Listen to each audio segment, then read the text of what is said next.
These African immigrants are stuck in Russia since the law penalizes individuals without legal status. They have to work hard for meager wages to pay for their legal bills and return travel. Forced prostitution is one of the worst issues Black women in Russia confront. An estimated 3,000 girls and women are enticed to Russia each year from Nigeria.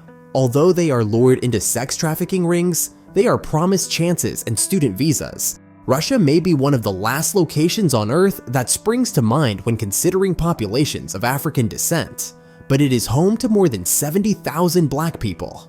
Black people in Russia experience discrimination, just like in many other nations, yet the situation is distinct from that of, say, the United States. In honor of Black History Month, we examine the frequently difficult lives of Black people in Russia. In contrast to many Western nations, Black people in Russia were always oppressed, regardless of their specific group. The majority of Russians were de facto slaves until the middle of the 19th century, having no control over their bodies or destiny. Naturally, it is not difficult to envisage how Black people would have been treated significantly differently if Russia had taken part in the African slave trade. Russia, like other great European countries, was characterized by a white supremacist mindset with white Christian, noble men at the top of the social structure. A zoo belonging to humans of sorts, a Somali settlement in St. Petersburg existed in the early 1900s. Where African performers performed next to a roller coaster while dressed in hay skirts. Following the 1917 revolution and the Declaration of Popular Friendship, this mindset shifted. Propaganda from the Soviet Union extolled the virtues of Black engineer Robert Robinson, who, in contrast to the United States, was not subjected to racial discrimination there. The first generation of mixed-race offspring was created when thousands of Africans were sent to study in the Soviet Union during the decolonization movement. The fantasy of an internationalist utopia was shattered with the collapse of the Soviet Union. Racists were highly prevalent in the 1990s and 2000s, specifically targeting Black people and other people of color. Even yet, Africans kept moving to large Russian towns in quest of employment or as a means of fleeing starvation and conflict, even though they couldn't get refugee status in the country. Numerous individuals, mostly from Nigeria, Cameroon, and Central Africa, are tricked into traveling to Russia in search of fictitious employment opportunities offered by con artists, only to find themselves stranded there. They frequently can't find a better option than passing out flyers on the street for as little as $2 per hour, due to the language barrier and discrimination. In Russia, it is not unusual for African women to become involved in prostitution. To a varied degree, Black and mixed-race individuals who were born, raised, and assimilated into Russian society find it difficult to deal with racism. They claim that casual racism is the main issue, with bartenders refusing to serve them for no apparent reason, and taxi drivers leaving as soon as they spot potential customers.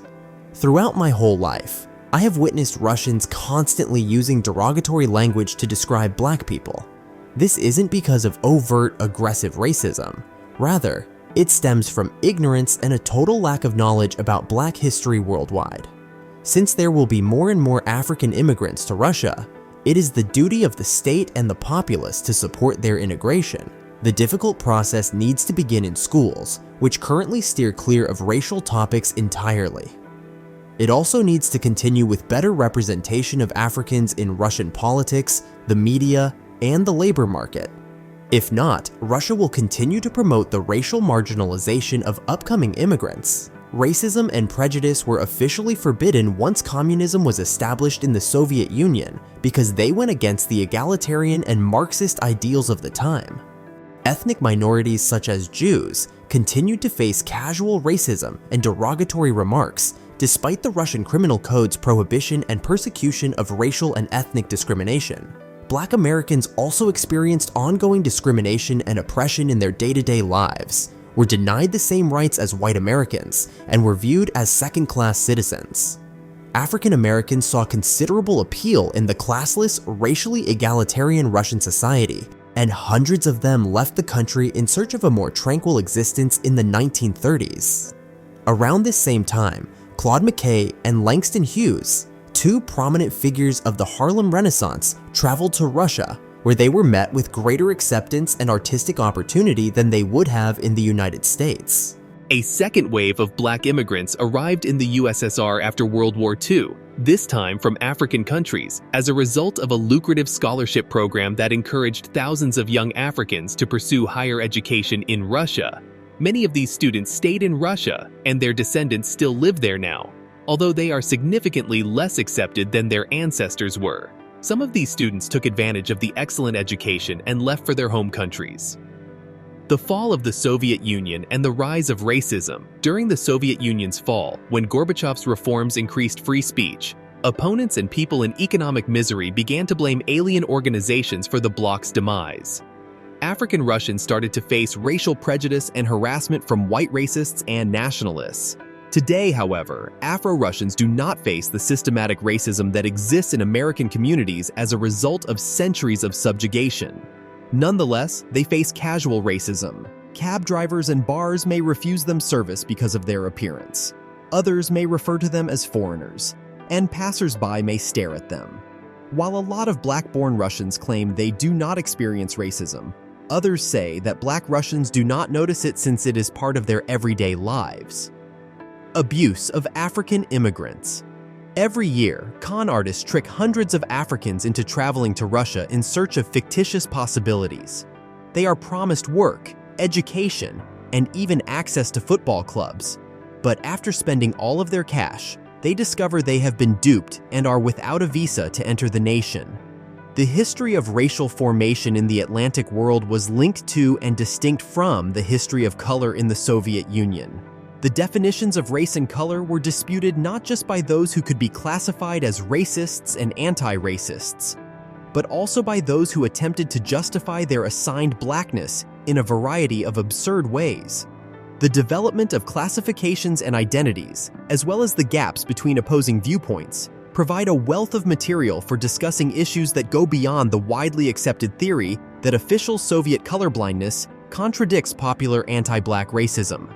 We pose the following question: how were relations and conflicts between Black Americans and Black Africans in the Soviet Union? How did Eurasian interpretations of cherries mix with Atlantic notions of blackness? What impact did shifting analogies have on Soviet conceptions of Africa? Black perspectives on the Soviet Union, interactions between Black people and blackness in Central Asia, and Russian perceptions of Russia. Using a range of voices from the Soviet core and periphery, as well as the African continent and diaspora, can assist us in dehumanizing, historicizing, and provincializing any one racial imagination.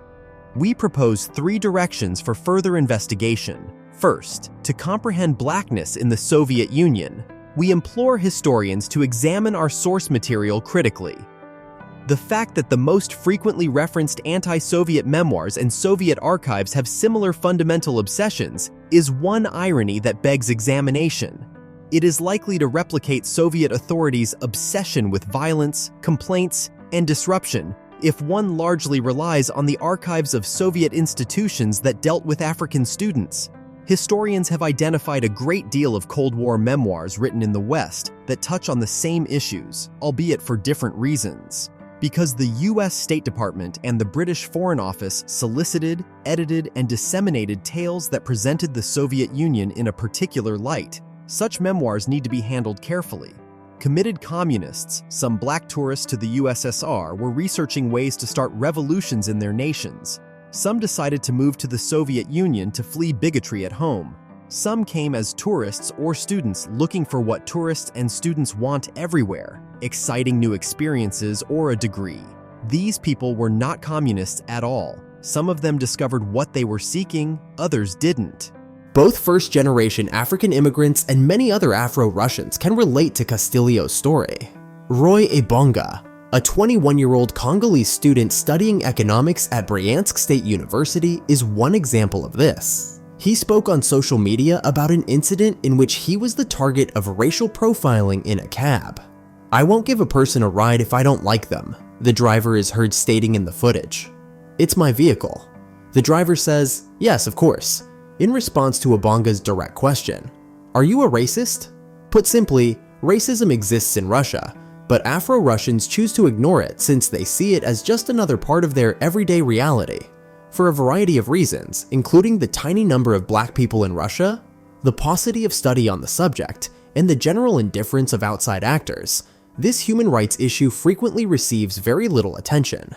If you like the content we deliver, please give us a thumbs up on our channel and let us know what you think of our story in the comment box below. Please click the subscribe button to receive the most recent updates. Thanks for watching. See you in our next video.